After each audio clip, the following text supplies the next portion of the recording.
السلام عليكم ورحمة الله وبركاته، أهلا وسهلا بكم في برنامج دقيقة كورة.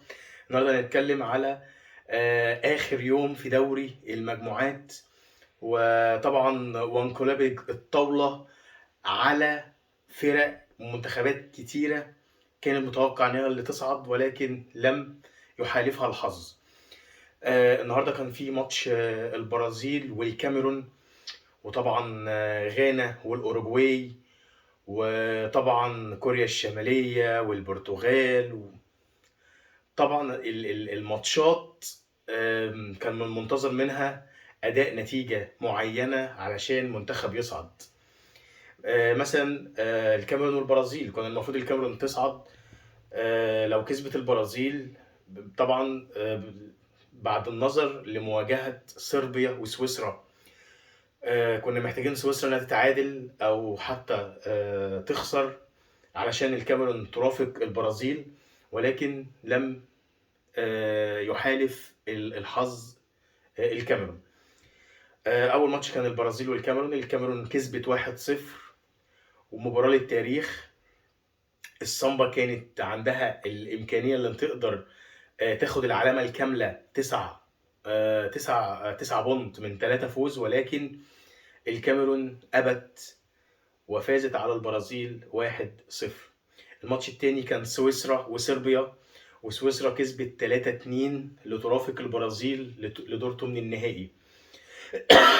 طبعا الماتش ماتش غانا واوروجواي، وما بين يعني ما بينك وبين ركلات الجزاء النجوم السوداء او السمراء امام السيليستي، ما اشبه اليوم بالبارحه.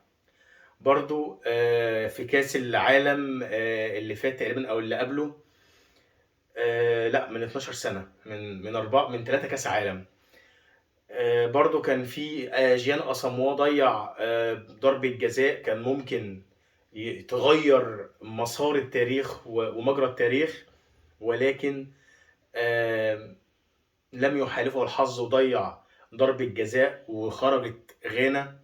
النهارده بيعملها برضو اندريا ايو بعد بعد تقدم اوروجواي، جات له ضربة جزاء ولكن ضاعت، بعدها جابوا الجول التاني فالماتش خلص اكلينيكيا. طبعا غانا بره اوت، كان من المتوقع ان اوروجواي اللي تصعد، ولكن كوريا الشماليه او كوريا الجنوبيه عملت المفاجاه وقدرت تفوز على البرتغال 2-1 وترافق البرتغال لدور ثمن النهائي. مفيش يعني ملاحظات كده، من ضمن الملاحظات مفيش فريق قدر ياخد العلامه الكامله 9 بونت 3 فوز، ما حصلتش مع كل الفرق، حتى الفرق القويه اللي كان متوقع انها تتصدر باريحيه. وده ان دل فيدل ان كاس العالم دون توقعات. كاس العالم ما تعرفش مين هيكسب. فرنسا اللي كنا بنقول عليها اقوى حاجه تونس كسبتها، برازيل بنقول عليها اقوى حاجه الكاميرون كسبتها، اسبانيا نفس الكلام، اليابان كسبتها. فكاس العالم دون توقعات. نخش على الايجيبشن ليج والمباريات. ابتدت النهارده بسيراميكا والمقاولين، وبعدها وفي نفس الوقت سموحه والاسماعيلي، ومسك الختام الاهلي وطلائع الجيش. اول ماتش كان سموحه والاسماعيلي، وخطأ قاتل من محمد فوزي حارس الاسماعيلي، والماتش يخلص 1-0 لسموحه بسبب غلطة حارس المرمى. تتكلم على الماتش التاني سيراميكا والمقاولين، والمقاولين كسبت 2-1 كلها بأخطاء الحراس. يعني برضو في شوطة من بعيد محمد بسام تمركز دون المستوى، تمركز، وكأن حراس المرمى نسيوا حراسة المرمى. النهارده برضو خطأ من الشناوي، خروج متأخر، يعني ولا خد الكوره ولا قدر انه يقف في مكانه عشان ينقذ الكوره. الاهلي فاز النهارده 2-1، فوز مهم جدا، ولكن في كلام على الدفاع لا، في مشاكل.